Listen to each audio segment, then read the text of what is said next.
We're now going to learn how to draw a realistic eye for beginners. And drawing an eye is not as challenging as you might think. We can really break it down into a number of very easy steps. What I'm using right now are a variety of drawing pencils. Drawing pencils come in different styles, and they all have different letters. The letters show how dark and soft or how light and hard the graphite is. Anything with a letter B, I like to think of B for bold. The B pencils are much darker, and the H pencils, I usually think of H for hard. And the H pencils are much harder, and their marks are actually lighter. So the best way to figure out the way these pencils work are to use them. You don't have to have many pencils. Even if you just have a regular pencil from home, that's a perfect way to begin. So I'm going to use this B pencil. It's a medium shade. And when drawing an eye, what you're going to start with first is almost a shape of an almond or a football. And I'm just going to sketch that shape. And from the beginning, it does not have to be perfect. If I make a mistake, I can always erase it.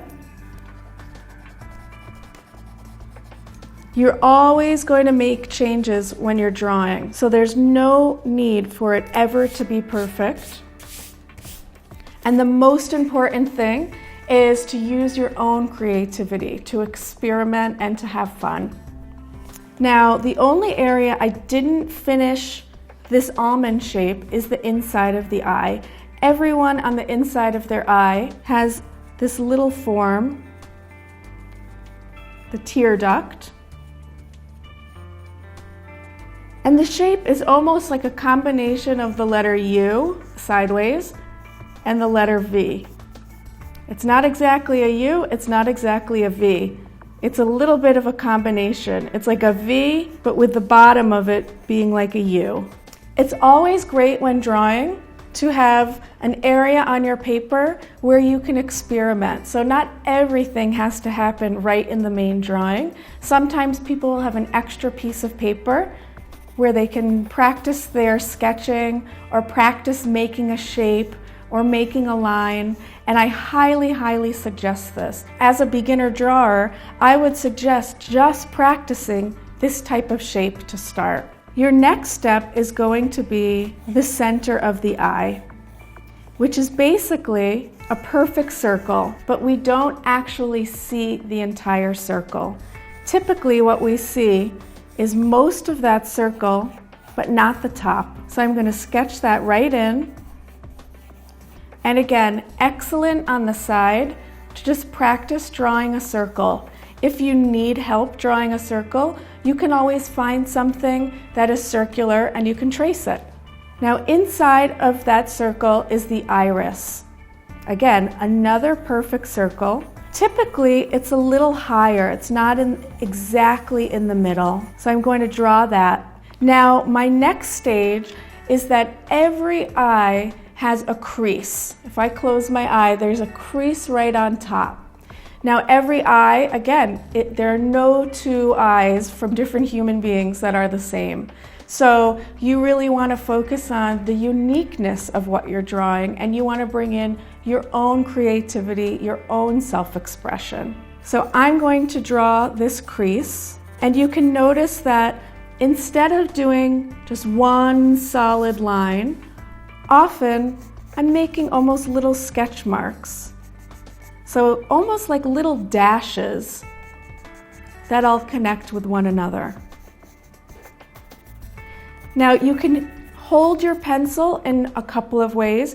You can hold it just like you would hold a pen, or you can hold it with your 2 fingers and your thumb and almost balance it with the rest of your hand. So if you take the pencil like this and you just start to loosen it up, your 4 fingers will be touching with your thumb. And this will give you a softer line. It will also allow you to feel more free when you're drawing. It's excellent when you're drawing if you can feel freed up relaxed, and that way you'll also feel like you have more of a liberty to be very expressive, and you'll also have a lot more fun. Now underneath the eye is another tiny, tiny, tiny crease right under the eye. So I'm going to draw that in as well. I'm now going to start thinking about shading. So when we think of an eye, typically no matter what color the eye is, whether it's blue or brown, that circular area is going to be darker. So I'm now going to switch to my darkest pencil, 6B, and I'm going to shade in the iris.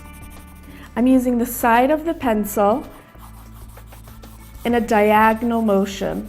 I'm not worried about staying in the lines. I just want to really darken it up.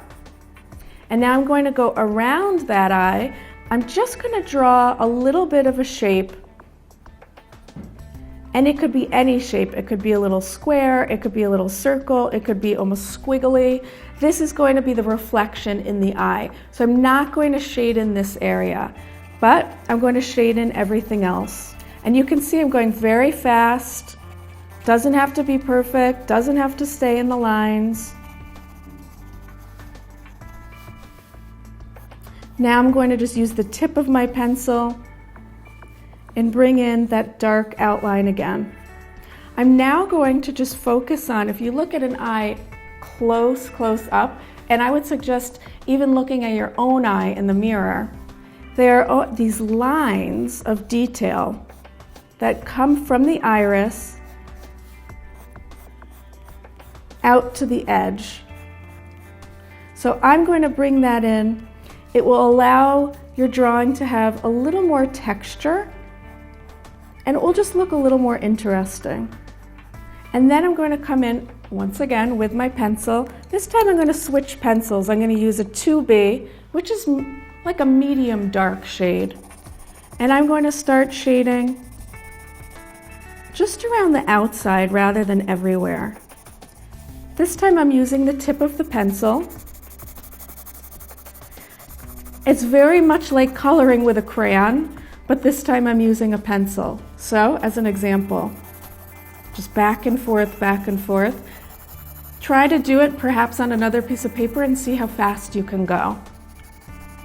You want, when you're drawing, to feel very freed up so that you can really express yourself.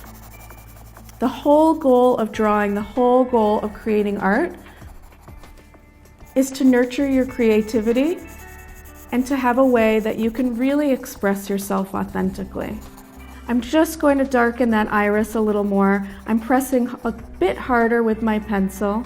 And now I'm going to bring in some eyelashes. So my first step is I'm just going to darken this top part of the eye. And again, not necessarily with one solid line, but these dashes. I'm going to darken the bottom as well. Not as dark as the top, just make it a little darker.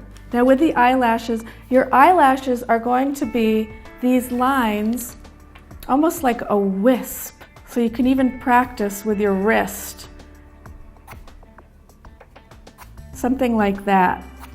So they're curved lines, but they're not so controlled. So I'm going to bring in those eyelashes.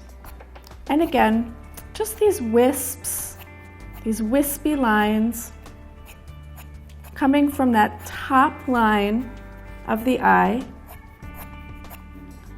Now some people have very long and dark eyelashes. Some people have shorter eyelashes. So you can use your imagination. I would suggest playing with different possibilities and seeing what feels right for you. So for your bottom eyelashes, they don't always start right in the center. You can move your pencil over a little bit. And again, same type of wisps. Typically the bottom eyelashes are shorter than the top eyelashes. And you can continue on like that. Your next step is going to be really focusing more and more with shading. So you can use a variety of your pencils, and you're going to start shading not only within the eye, the eyeball, but this whole eye area. So everybody thinks an eye is white, it's not always white. The only reason it would be white is if I held a light right up to my eye. Otherwise, there's a lot of shading. So I'm going to just bring in a touch of shading.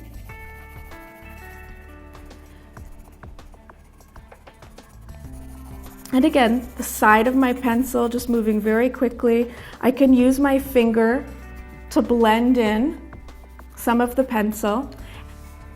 There's going to be shading right around the eye, above the top crease, below the bottom crease. And I can always add as much as I want. Remember, I can always go back in with my eraser.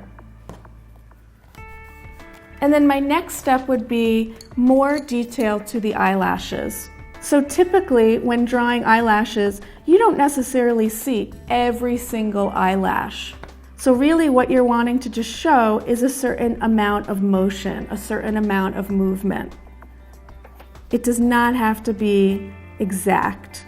And some people when drawing an eye won't even draw the eyelashes. They'll just draw some shading to show that there is movement coming from the eye. So as I continue with this drawing, I'm going to spend as much time as I want really adding these finishing touches. You could spend hours drawing an eye, and the more time you give to it, the more realistic it's going to feel.